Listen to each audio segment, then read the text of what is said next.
What's going on? It's time to talk about another Roger Corman horror film classic that's in the public domain. This one's The Terror, released June 11th, 1963, starring Boris Karloff, Jack Nicholson, and Sandra Knight. And it was co-written by Leo Gordon and Roger Corman. It was also produced by Roger Corman and Monte Hellman, who also is one of the main directors.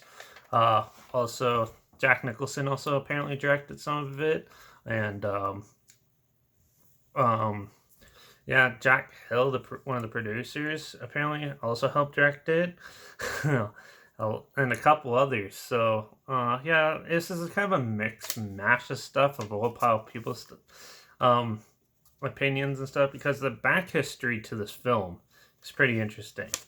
Um, what they did is after shooting Roger Corman was shooting The Raven, he still had 3 days left in Romania. Instead of just like packing up going home early, he decided to shoot another film where he didn't even have a script for it yet. So they had Boris Karloff for 3 more days, so they shot a couple scenes with him in a castle, and they just made it up as they went. And then they filmed the rest when they came back to the U.S., I think, or wherever they're coming from, and finished it up, wrote a script, and tried to put it together as cohesively as possible in that time period. So, yeah, it was interesting, but Monte Hellman directed most of it as far as I'm aware. He's also done films like The Lone Blacktop, The Shooting, Ride in the Whirlwind, Cockfighter, and yeah, so other films like that. But yeah, this is actually has an interesting little place in horror history. Well, Roger Corman history and stuff like that, because it's in the public domain.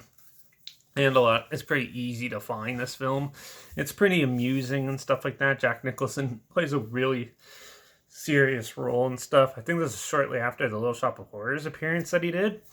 And this is way back when he was starting, so this isn't like him being like all quirky and crazy and stuff like that. This is him as a young guy playing a French soldier, playing a soldier of some sort, anyways, and he's lost on the beach trying to find his like comrades and stuff like that, and he comes across this mysterious beauty chick who's wandering around by herself, and then he slowly like sort of like tries to see what's going on and check her out, and follows her for a bit, but then he loses her, and he's lost in like the forest area, and he meets some weird people and stuff like that. He's trying to learn more about this woman that he saw who that just piqued his interest, and yeah, so he goes on this like little adventure, goes through and comes across a castle where he sees her go in, so he follows her in, and sure enough, he runs into the Count, played by Boris Karloff, who's hiding a darker secret of witchcraft and other mysterious stuff going on in the castle, which he slowly uncovers, and yeah, has to find a way to deal with it. So yeah, The Terror is an interesting setup. You can tell it's been pieced together in bits and pieces randomly because there's random scenes and stuff like that thrown in there too. It is a fun little adventure horror film, a little spooky. It's obviously not scary or anything like that. And I think this is one of the last films Boris Karloff did. And yeah, it was good seeing him, even though he's only in like 5 minutes of the film, maybe. And I thought it was pretty well put together. It's in color too and stuff, so that's always an interesting, fun little thing to see. And yeah, it's a fun, almost like precursor to the Hammer films. If you like those type of films, you'll probably find the atmosphere and stuff in this film more interesting. And like I thought, I like the atmosphere a lot in this movie, and the acting is really well done for not having very much of a script, and half is probably improvised and stuff like that. But it's cool and stuff. You even get to see Boris Karloff do a little physical fighting, even though it's a little cheesy nowadays. And yeah, but it is overall it's a fun little adventure horror story. Not too scary or anything like that, with some like little silly like Halloween type spooks in it, and yeah, I had a fun watching it. Yeah, some of the audio was a little like disorienting.